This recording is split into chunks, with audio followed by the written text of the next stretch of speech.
agam leabhar go poiblí cé gur státí a chamé os cin leam a híl. Deach ná bíonn fiddle fémas méid agus ní arm faic. Ach cinálta sé cos le scéal Green a thula mé fhí chalín óg Gearmánach Gemlíon na díos agus níor leabhar sí an lá a rugaí balmhaí agus láháin agus is ag bairt lena chlán dúirt sí dear mé méarla, can you pass the butter please? Agus she's banú stang as tú agus pasír as tú agus dúirt sí na tuismar, cin fan ar leir tú go dtí seo? Agus dúirt sí everything until now has been satisfactory.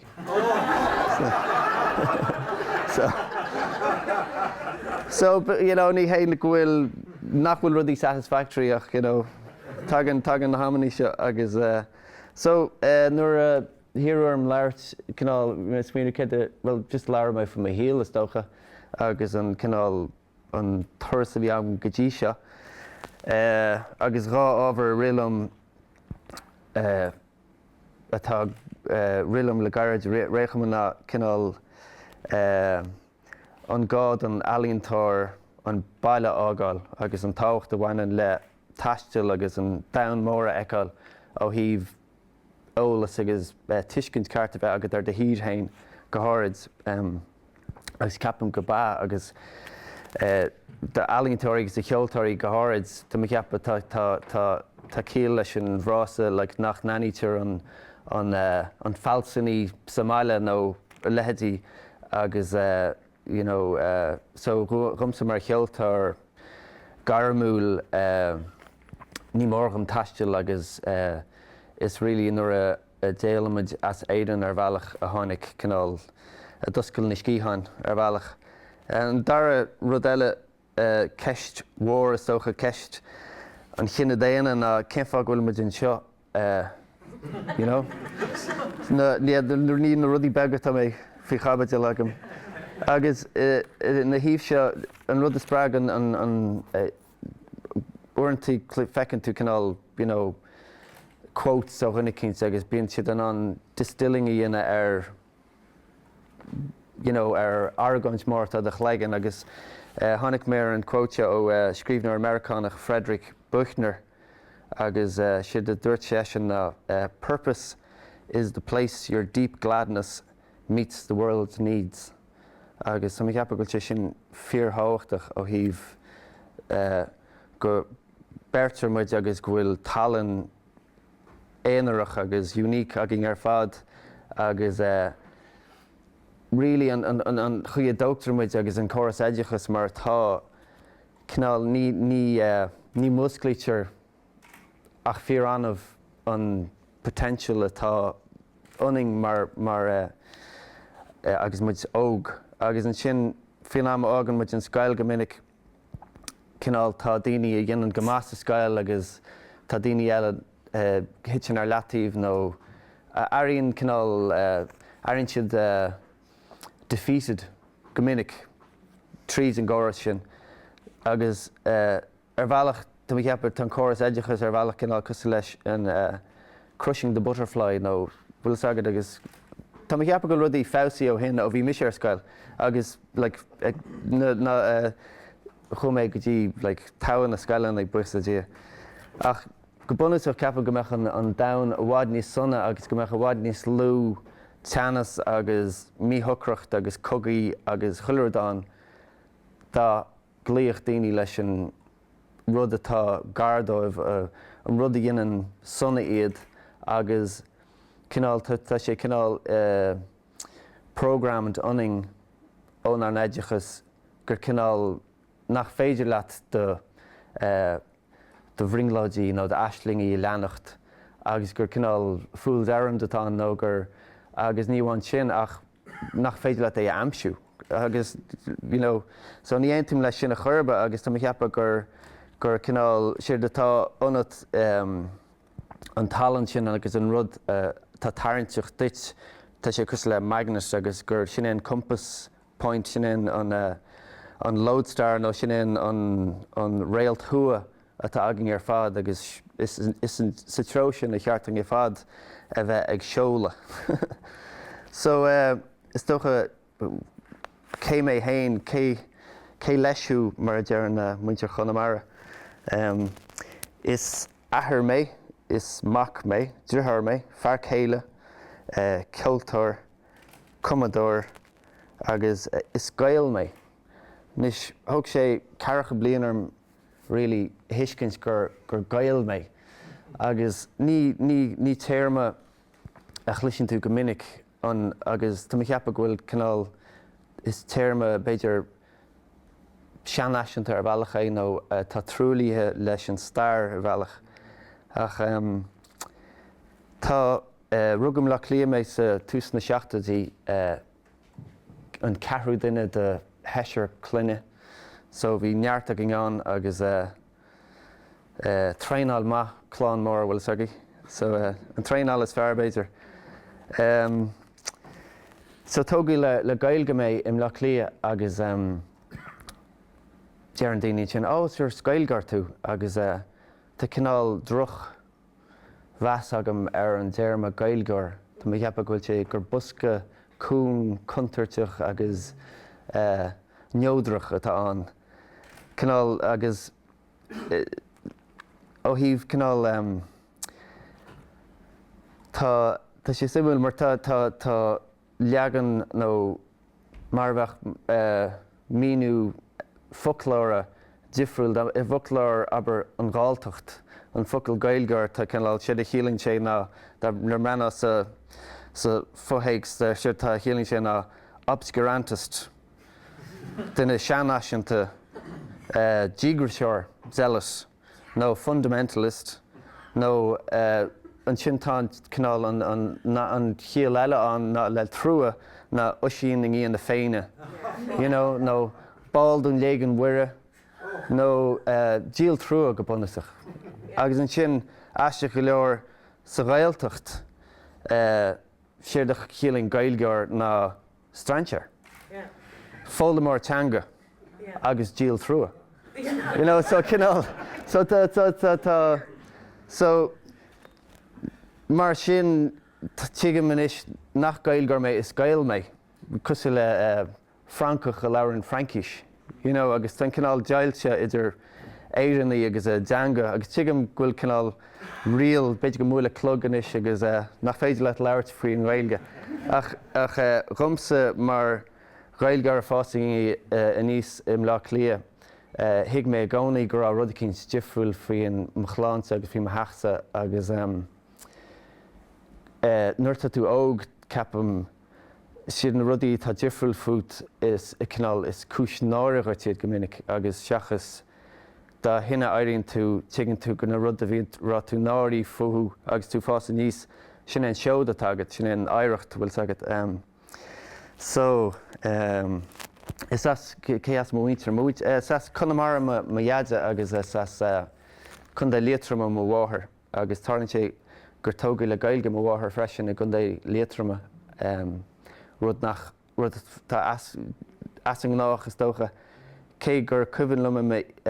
am hain a fása níos castal le cantéirí dúchais chun létrama bhí beirt handaoine mar bhí seansgur siad chuige ag an am ach mar a chunig mis iad be seandaoine iad agus ba cantéirí dúchais siad. So tá sé duine dearmad go minic go bhfuil gur rá gailge tríd an tír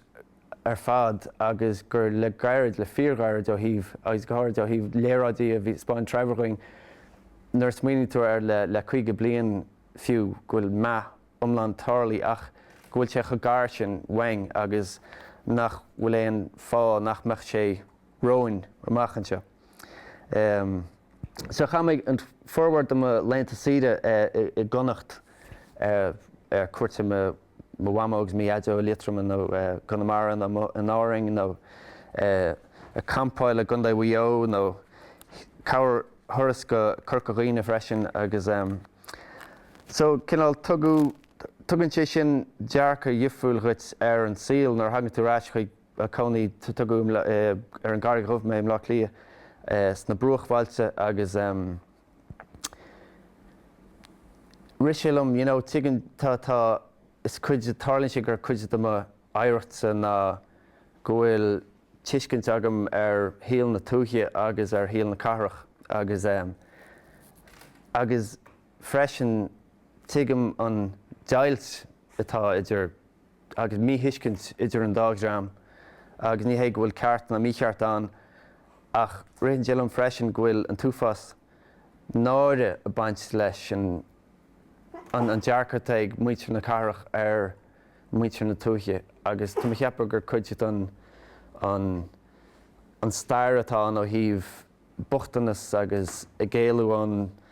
na pastí beige, fermacha beige agus clanamóra agus i ggéalú seacht na carcha agus cinál an gomechan síl níos fearr agus a fágáil rudaí i dtí agus a cathair rudaí wet nach raibh táhacht le agus tá an teanga fitte fuite sa sin freisin. So an Átha Cliath I se agus ní ha. Fama híl tá castar daoine orm agus so where in the country are you from? Well, Black Rock. What? Cake, so agus camerá ní farmar Hill 16 mé. No, ní seas ní ha, like tá sé jackar nar bhíon damach gaile agus Átha Cliath mar seans go mbeidh ná bheith Hill 16. But é sin ráite ní airíim grá mór nó ceangal mór le Átha Cliath agus mar chéile le Conamara cé gur as Conamara mo bhaintir agus is cinnte gur an atá chuidhrád am a ruchas agus mar chéile le chun de létrama airíim gur éireannach mé, really, mar gur bhfuil taithí agam cinál agus dá thoras sin artar Gemlíon ó hin déala a héanagus na bhain agus bhug muid go Loch Garman agus coning muid híomh cric I Loch Garman agus just is cinál counterpoint ionta go mé an síl eile agam na taisteal agus a sinnim agus a réthart. So síl cún híos faoin dua agus le togha na gcomharsan agus club iontach Amánach de hís an bóthar bhain Buffers Alley agus bíonn na gasar a gománach den sin. Bhfuil muid. So chum ag Scéal bunscoil Scoil agus an sin chum ag gColáiste Eoin an meán sa bhanscoil. Agus pobl má chógáiltaí bhí sé chótáhachtach tuigim munis go raibh cinál cé go raibh sé bhí dóthanagin an bhí clán mór an sa teach agus so cílann sé nach raibh mé lom hain so go raibh cinál bhí sé nádartha go mbeadh gail gagin ar fad sa teach agus idir chéile agus bíon fós agus níiad muid béarla leart le chéile rilí agus ach bhí sé táhacht a freisin go mbeadh ceangal agat le de chógháltaí agus chóleacaithe an peer group sa deanga agus bualadh le daoine eile gurbh nádartha dósan a bheith tócaí le gailge im Átha Cliath sa gcathair sa ngáilteacht. Agus freisin sa seachtatí ritheann silum ba rud cinál déanam a dearmad gur rud cinál dodgy bhí an a bheith de gailgar. Bhí sé cinál contarteach, bhí an túfas polítíocht agus ba rud a raibh túfas avarice a baint leis agus is buchas a dtí le beidir cúplaín na déag nó scoil sé sin aithrí buchas ach is cuilim le bheith ar a mus a gaile seach le mháthair sa town agus leir scoil go lena chéile agus go meach daoine.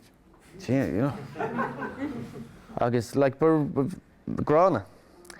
Ach, míthuiscint agus cinál neamhbholalas nó cad ignorance. Yeah. So agus ní bháin leis tá muid caiint fan Gaeilge ach sé go bunasach tá cheappa siad faoifuil me caiint ná dá hangachas ceapan go sin sa táhachtach ó híomh gur seód iontach é ó híomh dearcha omláin difriúil cos le planets difriúil má tá tú síl éontangach tá tú chobáite sa síl sin nach bheice tú éonar deile ach má tá dá hangas an má tá tú dá hangach tá tú ná breanú ar an planet eile go heibíochtúil agus gur rilí go aithríonn sé agus musclaíonn sé de inchin agus a chud saolaíochta ceapam agus tugann sé léargus chuit ar chultúr eile sa domhan freisin, like a taiste le hart, like tá airíonn bá le dúchasaí a castar orm i gceart goideanna difriúil den domhan dúchasaí mhearcá agus rudí mar sin agus tá is ceangal cosú le buaile le colcaracha in Alban, bhfuil is agad tá ceangal sin idir an sean cheangal idir bun áitrihí an domhan ar fad tá cheappa mar darnóí san étóip is as an áit céanna a tháinig muid ar fad nuair a haon tú siar tána an chreideamh díreach mar a chéile agin ar fad tá is go le fíor-dhearnaí hí na deascnáí céanna agin hí na chónamid de cinál crutaí céanna a brethir éráid bíonn na téan difrichtaí agus ar bhealach tá an tuiscint se tagam ar an Ghaeltacht ná gur breaníimar mar bhreanam ar reservation i America ar bhealach agus is as gur is an teideal ar mar chearnaí Cúinne Giorria deascar sé sin as córa bhí agam le méiade faoi mhairt á cáin. Bhí muid caint faoi Ghaeltacht agus faoi rudaí mar sin agus agus tír méiade ar thuil tú thracht ar Cúinne an Giorria agus ar mé cid sin agus dúirt sé sé is Cúinne Giorria an fadó agus daoine a baint bar nó sa bhóbhar go dóchaí paiste fada a fás a gcónaí le go mbeadh áit éalaithe ag an Giorria mar nach níonn sé tuchailt agus mar dheallar gur ómas don Giorria agus cinál pisreog faoi agus mar gur an Giorria bainteach leis an slua sí agus so as ómós don stair agus don greideamh gur fágú fiáin an paiste sin agus is cosúil grá an cleachta céanna go ddíireach ag na Mayan Indians, Indiacha Maya i America Has. Agus dúirt méiad a bhí sé caint faoi Cúinne Giorria agus gur úsáid máirtin ó cáin Cúinne Giorria agus é caint faoi Ghaeltachtaí na héireann agus gur bhanan Ghaeltachtaí na héireann agus Cúinne Giorria Oileán éireann. A seaama gur sé go hálainn mar bheafar, you know.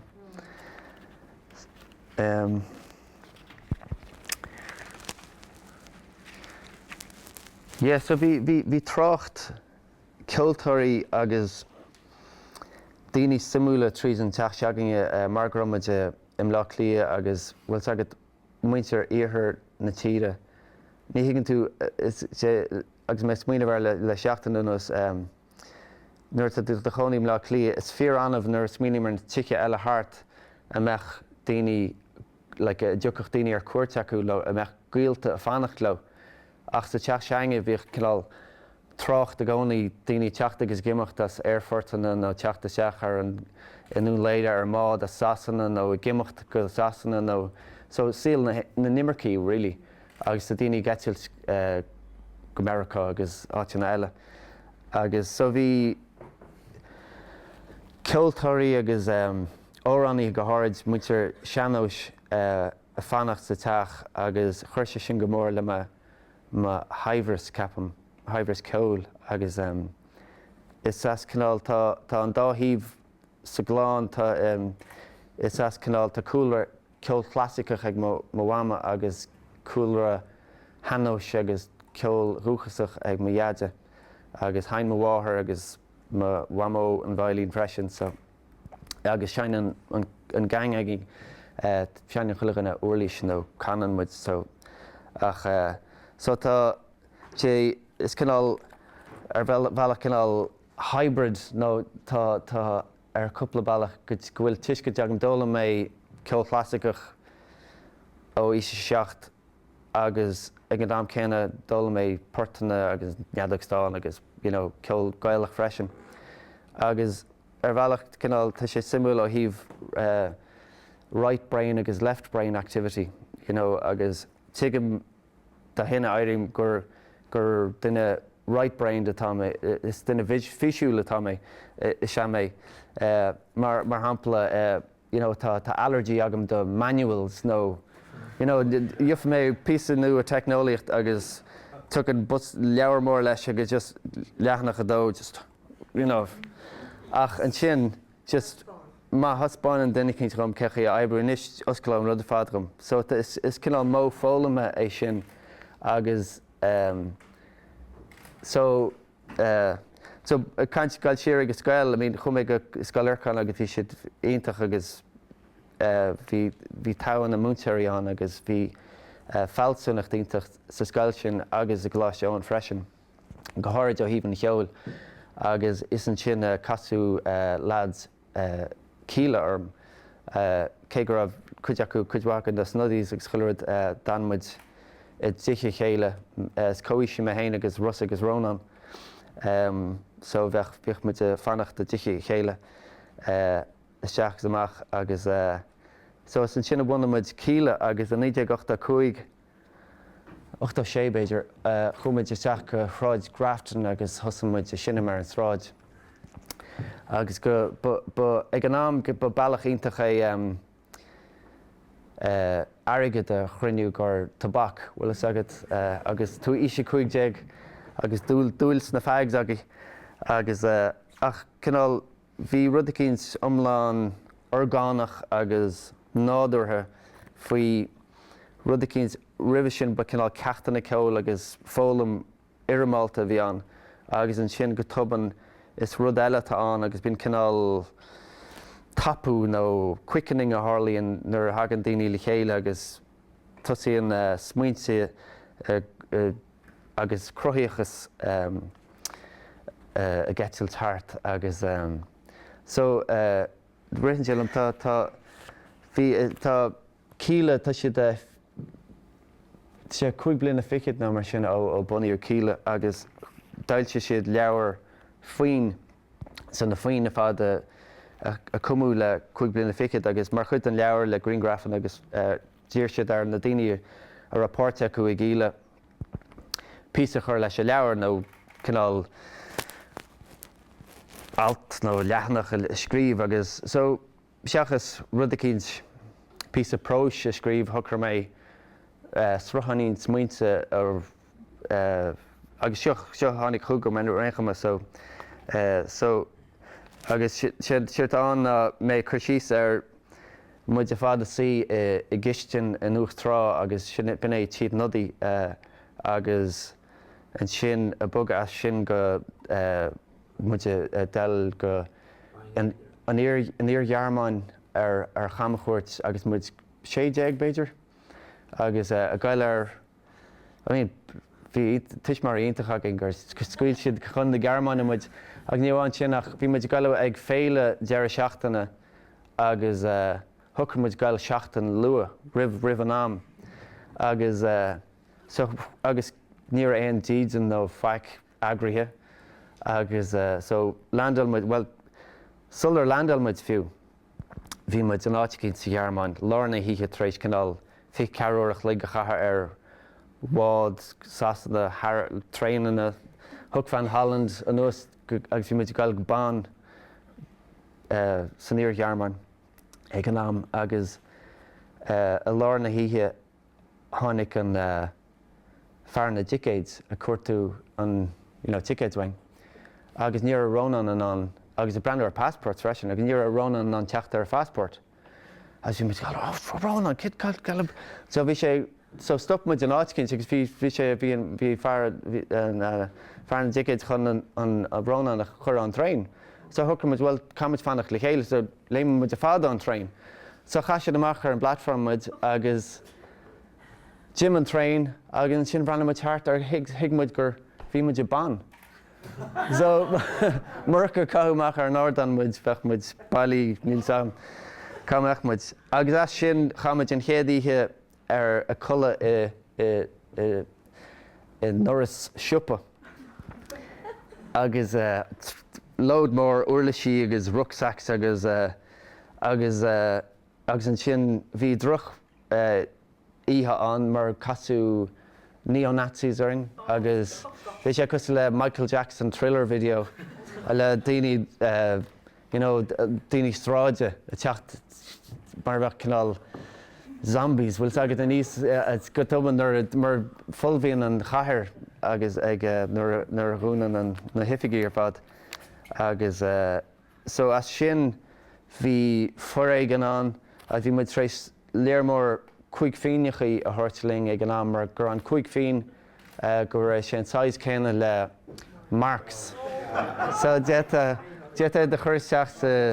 sa gohan nó sa cigarette machine nó payroad so bhí Carl Adlam bhí cótamór agus bhí sé bhí busci feags chuileáit aige mar bhí sé tréis but agus an sin bhí an neo-Nazis nuair dhearm neo-Nazis should bhí an bullies, thugs agus bhí sé tréis ionsaí gine ar chuine na daoine bochta seanar agus bhí sé siad díire sé bhí sé an fear se bhfuilte san éidan an seanar seo hit an seanar agus thug sé lámh an níoscha agus dúirt sé agus chumin na lámh an áirde agus bhaint sé an tuairdor so just bhí sé agus mar sin saoil cinál an seach mar chéad aistear thar leabhar agus tá tú gail isteach sa nán mór caimhíoch bhfuil sad agus an sin an bhaidin dar gan tháinig an dríon amach bhíonn sé an lááling thosamuide sin am ceoil agus stop an cailín seo le mada ba punk í agus agus tá sí géisiirling agus thosamuide caint agus faoihearra an lei thug sé cuir aráis chuig go háras an dúin ar fad séisiir agin agus dámuid an sin fan teachtain ar fad. So bhí sé mirilteach, but sé sinna cinál an rud ó híomh nuair thosamuid buscáil gur cinál Ceoil eile bhí an agus gur cinál bhí tú seaas amach gur cinál a ghearra an umbilical leis an mbaile agus gur cinál rite of passage atá. Réincham gur siad é an dáin nó an srahanní smuointe bhí an. So Tháinig. Oh yeah, sure bhí sé bóca ag an oh man, yeah. So blúdaoine orgus solis cruthta ag gaoth over muigíní móra taid an ól sa gisne an ucht trá. Óganí cróga ag líisteach ar frintí seocht síl. Cleachta ceoil sa seomar amadóireachta a gColáiste Eoin. Éad na ggógháltaí agus sin ag éalú as rangana. Gail agus greán, siar rince na ngilcach sinnéad an reeds bhfuil sagad ag puberty. So bíonn siad tá siad an-temperamental, so bíonn siar adjustments atála. So siar rince na ngilcach. Guraiste anún droma le thubhoscaí ar na ballaí, an bís agus cócheol nua a chuma. Bís bachlógín ag oscailt fhí heas na gréine. Slóga. Báran a hinnim le scób gruige. Dúirt lectrach ag scanrú na gapla. Feisina agus seisina, camchuirt rúndíomhreacht go dtí an iarghearmáin, multivitamin zaft riachtúil don anam. Thráid grafton agus anraí, mehel, Gordaí agus gangsters, Diceman, Colonel Mustard, Pablo. Maidí scaile scuilte le sro agus seolta an cheoil dá grucha, éidechas eile ar bun, talamh nua agus síl nua na nórasáin, bráthachas clán Kíla. So sinna bhí an le sin. But it's canál tá sé deacair canál distilling í dhéana ar réimhse leathan comhfuilmuid.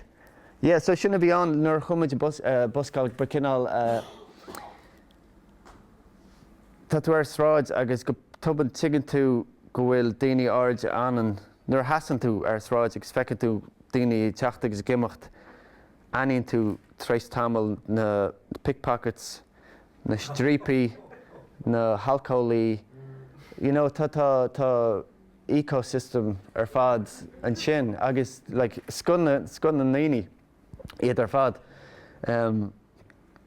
agus just simúil mar bhí gan tangents. Sheinn right brained, it's an operating system, tá mé tangential.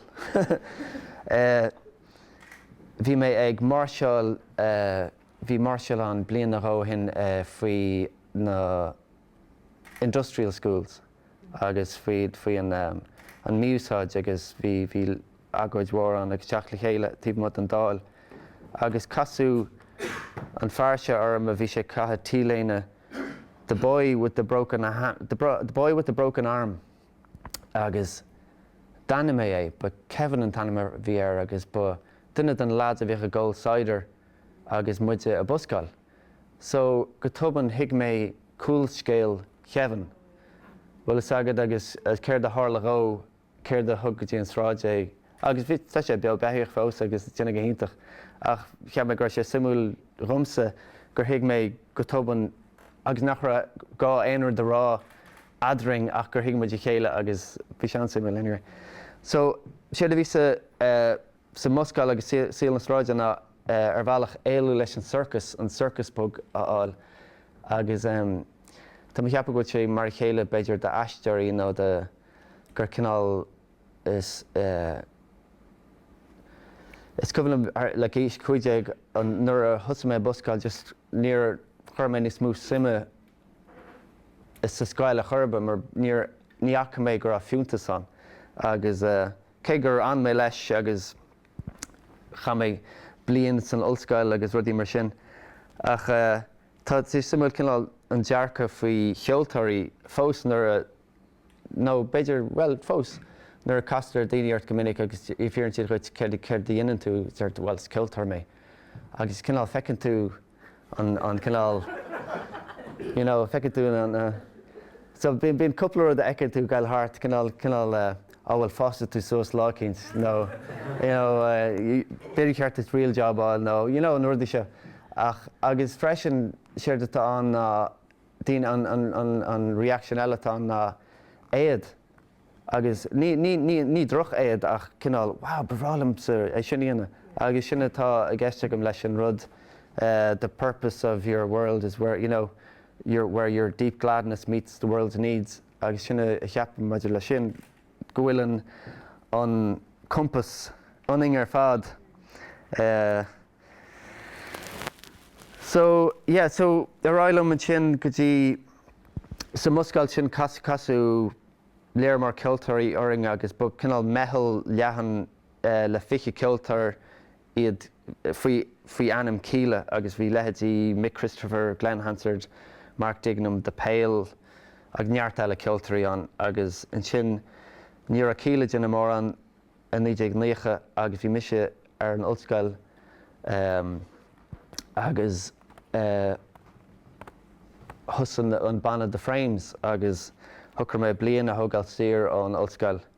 agus bin 3 bliain a fiche dó hin. So níach mé rais fós. So leis de frames inis tá thusa muid gníocha agus ar bhealach tá cinál 3 act play atá an go dtí seo. An chéad gem líana bhí muid sínithe le cólachtaí ceol i Sasanna i London. San níochadí agus na hochtadí suscadí na rábhíle más Ceoltóirthú in éireann catú gail agus sa géir bheith garamúil catú gail go chuachailíonna go London bin san sinna bhí an trácht a gail agus bhí control agus bhí tú faoi áardóig rilí ag an ggólacht ó híomh an mar granna an targad acu agus dá methe gur éonar de dhéine éon tafa de dhéine go raibh sé spéigindmh na pinganí áil mhóthúsan cé gur a ríosacht a bhí sé dar nói. Agus bhí na costaisí ar an stúdio an áir de beidir 19 go bhfuilm 1500 sa lá sterling a bhí ar láháin sa stúdio. So inis leis an technoliacht tá tú ná costa 5 lá ceanna sé sin stúdio brachait a dhéanamh chuilead chomá sa máile. So So bhí muid le Island a dosach Island Records U2 tá siad le Island agus Bob Marley agus léidir sin. Churmuid cearnaín amach, deisimuid cearnaín agus an sin hit muir amach le nó cháilte sim aning nuair deire go maith le banna eile Éireannach the Cranberries a bhí ar ba label mates muid agus so deire ar cían leosan agus go tuban ina isúla canál an business, atá fuair agus, gan tíirech agus bottom line, tíir ní féidir níor cheartaing má bhíonn muid canál a dhéanana bulscrucht le rábhain as éireann ba canamháin a tarint as a gan eile, so just siomh man dréile canamháin, suirta, sinnéan an chuomhfuil an gnó na mar bhí. So bhag mar raibh sin agus bhí mar a gaiirí, tá mi ceappa go raibh náidir an óigean na go mbeithe canál go mbeithe muoine na gcónaí agat as na daoine atá ní sheineann tú go háirid agus beidir tús na fichetí níl tú muoine nach as a tain. So mar sin bhí léideothirí, banaisteoirí, daoine ar ghlaachtusa ra expertise acu nó ghlacha leis an méide dúirt siad agus thug sé rilí 10 mbliana ar nó 8 mbliana teachta níra sin agus canál tuiscint, well actually an rud a thusa gur an táhacht atá na clí leis an rud a spragan thu agus so tríd an brasa sin bhí sé canál bhí sé an díon mar gra níochtach muid éon airgid áil an cólach cearnaí taistil go America, so sin a rinne muid na mar thugach siad an rud an líte tour support agus ní sur ní bheadh siad a ggéar a tour support chuid le gail suas go síos an motorway is asanna seachas a bheith gail th leabhar, so éon airgid a rinne muid Somália in éideann thuirmuid i fada seach in eitiiltí go America agus so sinna chunig gilmocht muid agus a thusa thugann seansting éalú really go America agus sa bhliain 2000 tháinig an conra tháinig deara leis an gunra leis an ZTT bin an dara grúpar le an cólachtúil na ramid agus thugramar cearnaí na chuirmach go neamhsplach agus inis na lenta sé canál tá chuilegan na neamhsplach is i meid ná bhir déanana daoine a gcearnaí ní hain ach I cuimhní siar ba rud an eisceachtúil an rud a rinnemuid agus is sin canál tréimhse ba sáúla agus sunna dar síl go dtí sin nuair an saoirse sin a bheith agat. A bheith Cruthaitheach fianam sin bhí Pro Tools rig mar líontóir a canadh agin bhliain é, so bhí muid canál i bhfeidhl ar nár mád hain faoihearra. So tríd sin chuirmuid amach coppla cearnaín agus bhí rud ag go maith, tá muid éis sinna mar stáití mhór agus an sin bhí canál ír bass player John Carney bhí sé duna chur sconán beag le chéile agus dír sé ar glen bhí sé canál duna bhí sé gur scéal sconán gine faoi buskers agus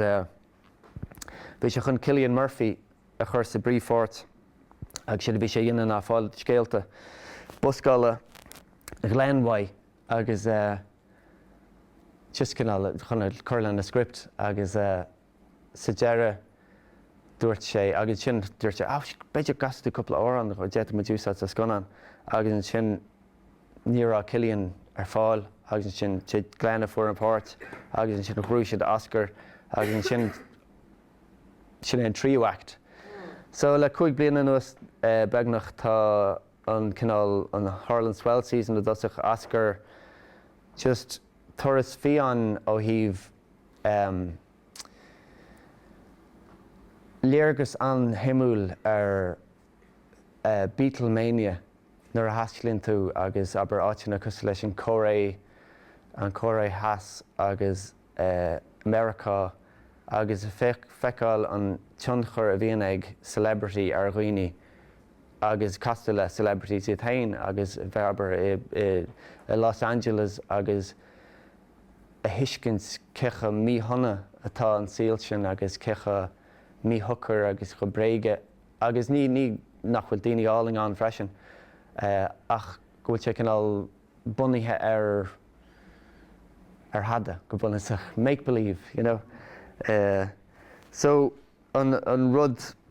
an buntáiste tháinig leis an swell season ná gur go tubann bainú an áide the frames agus bhí beganí níos mú agam hain cinál díú seachar me cheol hain agus bhí me trééis fici bliana chatha a rá muidne agus gur sin am an focail mise a rá so is an sin thucra mé bhí bohaín beg mobile home a glíntuair cheanamid mobile home is chaimiid sa borc ar chúla TA agus tháinig Carlam Carl an nuas sean Hares Kíla agus hafadmid Cúinne Giorria agus deir ar céan leis agus cinál tá sé simúil mar a ghail ó a gobar mar ensemble Ceoltóir go dtí de rud haíonna tá sé ionintach sáisiúil agus tá ceappa go béon fá gur thug sé an áid sin orm ná gur mé a ggéar rudaí a bheith díreach mar a thuala mé sin teoiad agus le go bhéting é sheineann bégan na thuirlaí fada ólam so siad rinne mé ná so sheineann forbar na nuairlaí ar an gceirlín so tá mé inis fi láthir tá mé aber tá mé geitil amach go dtí an eilvéis sem marach leis sinnim le glen agus na lads agus tá mé a gobar ar chearnaí nó agus tá an síl go maith agus so is tí go háling a bhain seo agus gur maigh faoi chuir suas liom.